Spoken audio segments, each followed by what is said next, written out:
looking for the butterfly to get a closer shot of it flying away, and the whole crowd of spectators has followed me. Well, our butterfly is gone. I was sitting in the kitchen this morning thinking, oh no, am I gonna have to keep this chrysalis alive through the winter? Because this has happened before. A few years ago, I had a black swallowtail caterpillar all winter long. It was so stressful. I thought I killed it, and when all hope seemed gone, a beautiful spring morning, I looked up and the butterfly was completely emerged, and it was extremely exciting and joyful. So thankfully, this was not too late in the fall to find the caterpillar, and it emerged at the proper 2 weeks time. So she's off, hopefully finding a mate and laying some more eggs in my parsley. I am getting some things done around the house before we head out on some errands. It's definitely a more focus on the inside of the house kind of day. I've cleaned my kitchen, the bathrooms, I've dusted all the surfaces. I'm about to hang up 2 big piles of laundry and then leave. And as soon as I get back, I'm gonna hit the floors. I am determined to make this happen today. I thought I'd have enough time to do the floors before we left, but I got caught up in dusting and cleaning bathrooms. I didn't intend to do that, but I was like, might as well. So everything's clean. We're leaving soon. And it's been a peaceful morning. One of those mornings where I didn't feel like being involved in every single part of the children's schooling. So I did some reading with them, and then I assigned them to go do the rest of their stuff on their own so I could focus on housework, and it feels fantastic. So we've got pretty weather, and let's see, I'm gonna go pick up my milk, I'm gonna go visit a friend, and I'm gonna go to the vet to get the dog's flea and tick and heart medicine. And then later, after I do the floors, I've got to prepare for tomorrow. We have our science co-op here tomorrow with one other homeschool family. And then in the evening, the daddies and sons are doing some sort of cook over the fire father-son event in our backyard. So I'm gonna make sure that we've got everything prepared for them for that.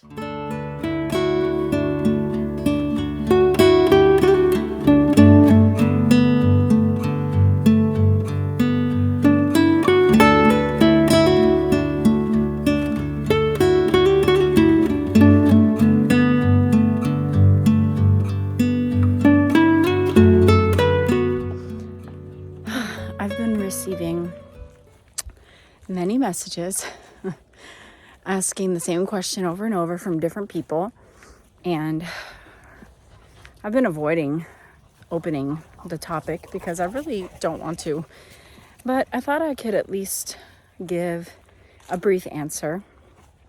I've been asked quite a bit why we don't keep the Sabbath, as in the biblical Sabbath from Friday at sundown to Saturday at sundown.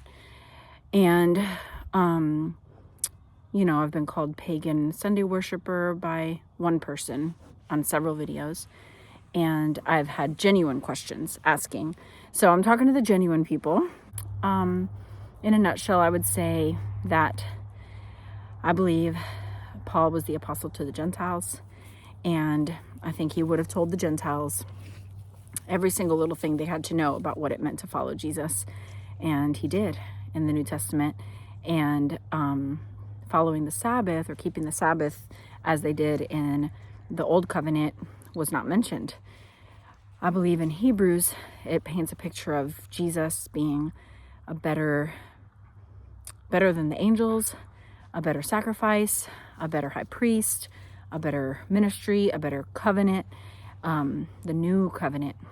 He is our Sabbath rest. He is the fulfillment of the old covenant, and he brought in a new covenant that is of grace and of liberty, and not with the written code, but with grace and the Holy Spirit. Jesus tells the woman at the well, there will come a day, and it's coming soon. I believe he was referring to his crucifixion and resurrection, where you will not need to go to a mountain or a temple to worship, but you true believers will worship in spirit and truth. And that is us today.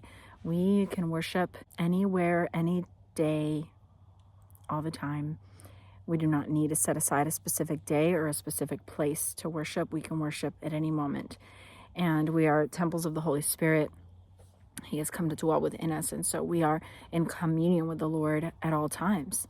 And so it's a new covenant. It's a new time in history. After Jesus, he changed everything. And so fulfilled, not abolished, fulfilled the old covenant and the law. I know that some would argue that we have to keep all the feasts and all of the laws as much as it is in our power. And then another group would say that it is a means to salvation. Another group would say it is not. Another group would say that you don't have to keep the feasts and the dietary laws and things like that, but you do have to keep the 10 Commandments because those are written by the finger of God versus the Mosaic law. I think it's all God's law. The Lord told Moses to tell the children of Israel to follow these things. All the law, all the Old Testament law is God's law. None of it is Mosaic and God. They're all God.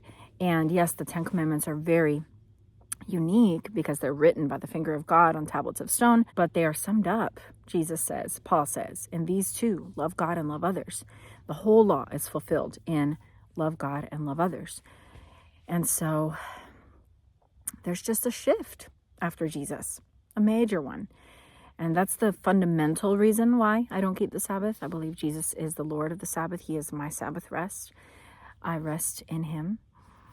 But there are plenty of passages I could share, and I will, in the description box. And I do think that people that follow the old covenant do it with good intentions. I think their intentions are good. They want to look at the word and see what God calls us to do and then obey it to all of their ability. I do also think that they're missing the big picture. They're missing the big picture. If they were to read Galatians and Hebrews, the Gospels, Romans, they would see a different side of the story, the after. And also the context, remembering that Israel is a very unique people that God elected for himself to be set apart and to be distinguished among the face of the earth. They have, again, big picture. They rebelled. They hardened their hearts. They closed their eyes. They closed their ears. And God judicially hardened them and went to another people, the rest of the world. And Paul brought that message to the rest of the world. The rest of the world didn't live like the Israelites. We're not Israelites. We didn't keep the 10 Commandments and all of the Mosaic law. The dividing wall, which is the law of ordinances, has been abolished by Jesus on the cross, bringing both groups together, the Jews and the Gentiles. So now anyone, Jews and Gentiles, are welcome into the commonwealth, the promises of Israel. And of course, back then, there were people that were welcome to worship the God of Israel. It's just a little different now. Again, the message has gone out to the whole world.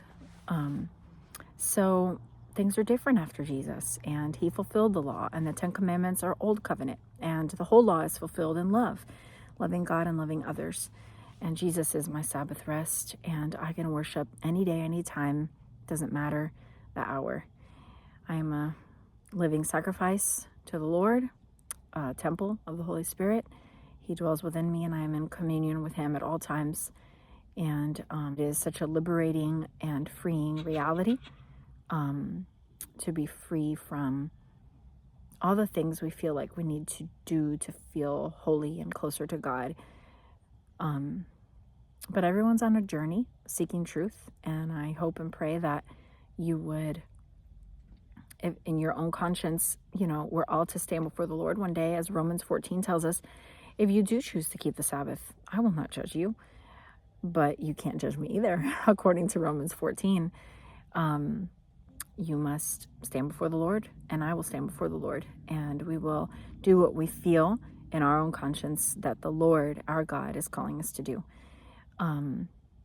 So I pray that we just all continue seeking God, and I hope that that helps you to understand a little bit where I stand with that matter.